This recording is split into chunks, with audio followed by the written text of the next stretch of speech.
Alright, Shalom. Call lawyer Yahweh Bashim Yahushai. And of course, giving double honors to my teachers, beginning with the apostles and elders of Great Millstone. Yahweh Bashim Yahushai, Barakatham to the hopefully elect.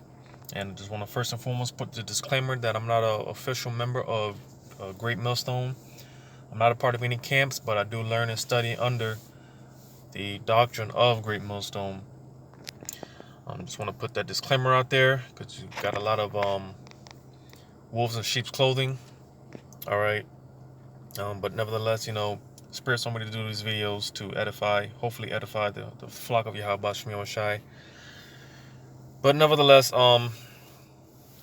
been meaning to do a video on this for a while, dealing with the concentrated fire that's going to be coming out of those chariots when when Yahweh Shai and the angels invade this earth. Because I got a lot of people thinking that when Yahweh Shai shows up, it's gonna be a day of peace and hugs and kisses, roses and cream, right? When that's actually far from the case. Okay, because scriptures throughout the Bible talks about how the day of Yahweh Shai is gonna be a day of vengeance, a day of wrath, a day of fire.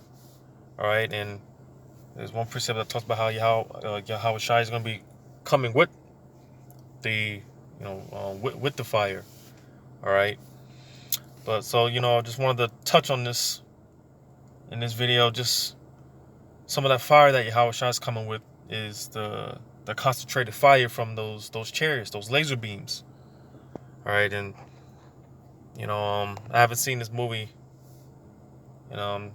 since in some years. I plan on watching it soon, Lord's will, but it's a good movie, War of the Worlds with Tom Cruise. If you haven't seen it, I definitely encourage you to see it. Because one thing, Esau, they know these things to be true.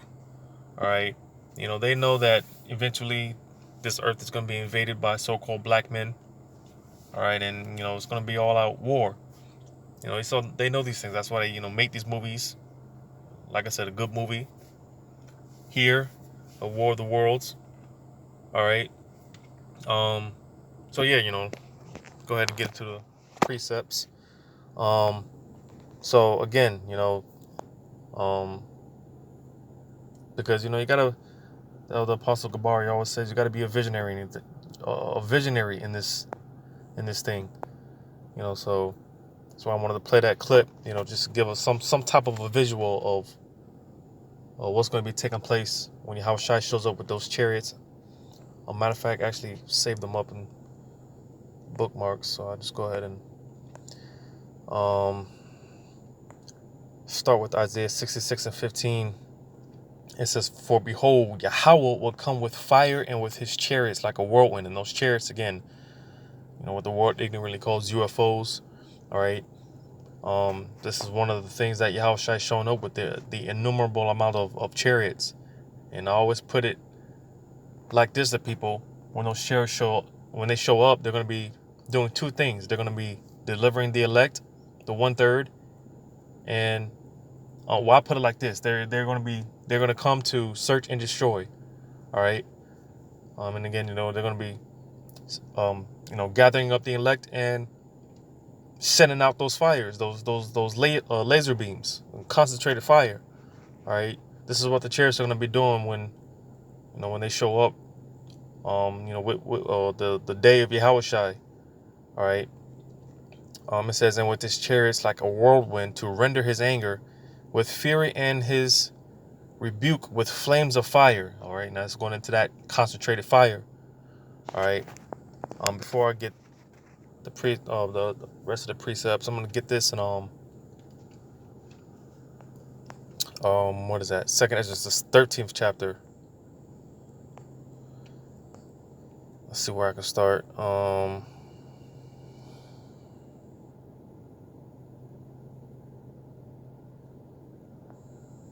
So Second Ezra 13th chapter. All right, it's pretty much going into again that the day of Yahweh Shai, when Yahweh Shai shows up, because this is going to take place in the midst of World War III. All right, when nuclear missiles are being shot off. All right, you're gonna have all these nations fighting one another, then they're going to turn, they're going to stop fighting each other, and they're going to turn to, try to fight Yahushai. All right, so this is chapters what that's going into, but little do they know. Let me just see where I can start. I just want to get right to the point.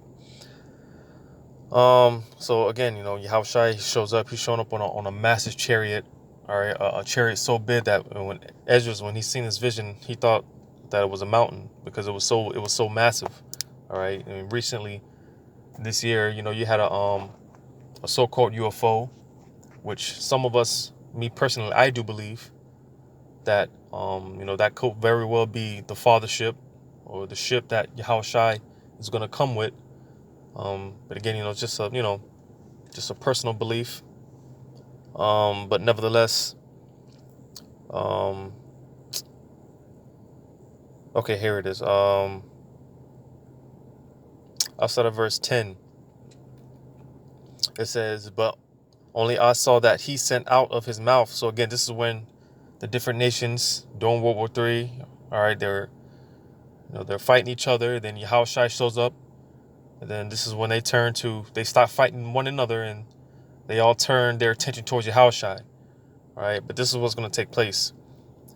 Verse 10, it says, "But only I saw that he sent out of his mouth as it had been a blast of fire, and out of his lips a flaming breath, and out of his tongue he cast out sparks and tempests." Verse 11, "And they were all mixed together, the blast of fire, the flaming breath, and the great tempest, and fell with violence upon the multitude, which was prepared to fight, and burnt them up everyone, so that upon a sudden of an innumerable multitude, nothing was to be perceived but only dust and smell of smoke. When I saw this, I was afraid." So again, all these nations gathered up together over there in the Valley of Jehoshaphat in the Middle East. All right, when they're going at it, and Yahushua shows up on the scene, all right, they're going to turn all the weapons and all their attention to Yahushua. But Yahushua, out of that massive chariot, all right, basically he's just going to blast them into nothing. All right, and that's that concentrated fire. All right, I'm gonna read this part again. It says, verse 11. I'm gonna read the beginning part again. It says, "And they were all mixed together, the blast of fire, the flaming breath, and the great tempest, and fell with violence upon the multitude." So that's just pretty much going into all type of heated elements. All right, because the scriptures do talk about, in Peter's, I do believe, it talks about how the Lord is coming with fire that's going to basically melt the elements. All right, and again, that's going to come via those chariots. Just blasting away. They're going to be blasting certain monuments. People are going to be getting incinerated, just like the clip that I showed. All right, from the movie clip. All right, this is all a part of that fire, that concentrated fire that Yahushua shown, that he's coming with. All right, he's gonna pretty much incinerate these people into nothing. All right, so going back to the precept that I had lined up, this is the fire that Yahushua he's coming back with. All right, so from there I'm gonna get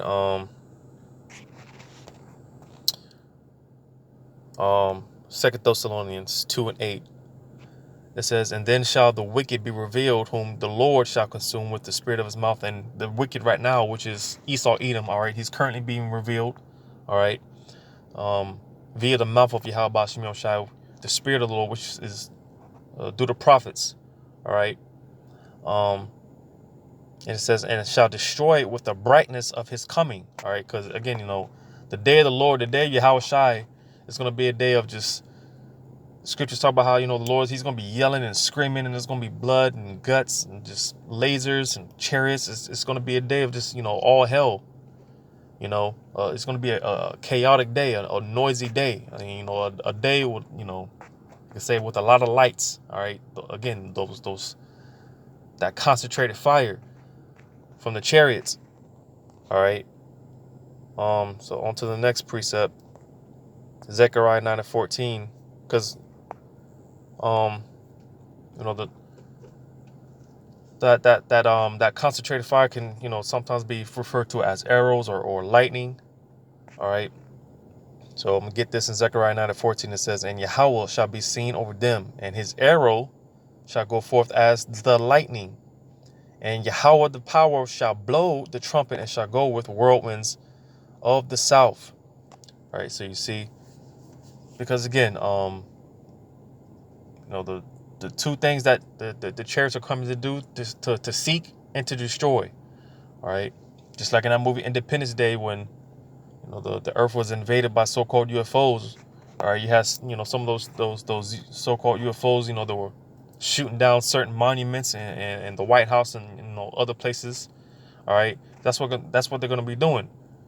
All right, they're going to be incinerating people and destroying certain monuments. They're going to be bringing the fire of their own, because this place is going to be completely and utterly destroyed with nuclear fire via the missiles, but also via the chariots. Right, because they're going to be shooting down fire and laser beams and bringing that on, bringing their own fire. They're going to be destroying this place as well. All right, and simultaneously, the elect are going to be getting beamed up. They're going to be getting saved. All right. So from there, I'm going to go to Psalms 144:6. It says, let me start at verse 5. It says, bow thy heavens, O Yahweh, and come down, touch the mountains, and they shall smoke. Cast forth lightning and scatter them.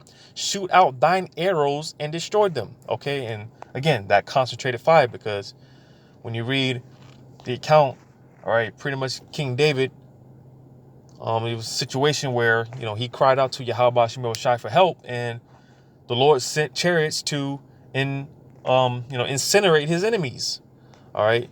There's, points in times in history where the Lord sent down chariots to, pretty much zap people and things of that nature. All right. This is one of those, instances. The Lord helped out King David, sent the chariot to zap, sent down a chariot to help King David. And I forget the particular incident, but pretty much, the laser sent down some concentrated fire, some sent down laser beam, and me personally, I think a lot of times when I see lightning strike, I think personally, I don't know if this is verified or not. I don't know if a brother has done a video on this confirming it or not, but me personally, I think that, a lot of times when there's lightning and thundering, I think those are chariots, and I think that the lightning, I think that's the concentrated fire. I think that's one of the chariots sending down laser beams, that concentrated fire. That's just my opinion, but nevertheless, moving on to Psalms 18:14. It says, yea, he sent out his arrows and scattered them, and he shot out lightnings and discomfited them. All right. So again, just another one of those, another example of, how these lasers, they shoot out that concentrated fire, and again, sometimes, might be referred to as lightning, might be referred to as arrows, whatever the case may be, a blast. All right. But nevertheless, this is the fire that Yahweh Shai is coming with, via the ships, the angels operating in those ships, those chariots. All right. They're going to be doing a lot of zapping and incinerating people and monuments in certain places or whatnot. All right. And again, I played this movie clip, because it's a good depiction. And a lot of these movies, they show, people ducking and dodging and, ducking and dodging the beams or whatever. But I don't care how fast you move. You could be Usain Bolt. You could be the fastest man on the world. You could be, what's this guy, Floyd Mayweather. You're not ducking and dodging. You're not outrunning the chariots. All right. And because, those chariots, man, they're not, they're going to be on a whole other level when, when they show up. They're going to be, reappearing and disappearing and, what do you call it? Going through dimensions and just, doing all type of stuff that we can't even fathom. So it's no running. When those chariots show up, it's not going to be no running, no hiding, no ducking and dodging or any of that. All right. Because like I said, those chariots, when they come, they're going to be, doing exactly what it's commanded of them to do. And again, that's either going to be to seek and destroy, to seek out the elect, to gather up the elect in the 1/3, and to destroy everything else. All right. So we get this last precept in Deuteronomy in 9 in verse 10. And this is just, well, let me read it. It says, and Yahweh delivered unto me 2 tables of stone written with the finger of the Most High. And on them was written according to all the words which Yahweh spake with you in the mount of the midst of the fire in the day of the assembly. All right, so pretty much the tablets of stone that was given to Moses, all right, they were written with, well, read verse 11. It says, and it came to pass at the end of 40 days and 40 nights that Yahweh gave me the two tables of stone, even the covenant, even the tables of the covenant. All right, so again, when it came to the tables of stone that was given to Moses, all right, it was, it talks about how it was written with the finger of God, or written with the finger of the Most High, all right. It was used by a laser, all right. It was carved out with concentrated fire, a laser, all right. Just showing more proof that dealing with the lasers and that concentrated fires, it's in the scriptures, all right. So this is, this is nothing that's new. All right, dealing with the chariots and the laser beams and the concentrated fire, something they've always been around. Our forefathers knew about them and everything. So, this is something that I wanted to touch on real quick. Yahweh Razazal, you were edified. Once again, giving all credit to Yahweh Bashim Yahushai, and give double honors to my teachers, starting with the apostles and others of great millstone. And until next time, shalom.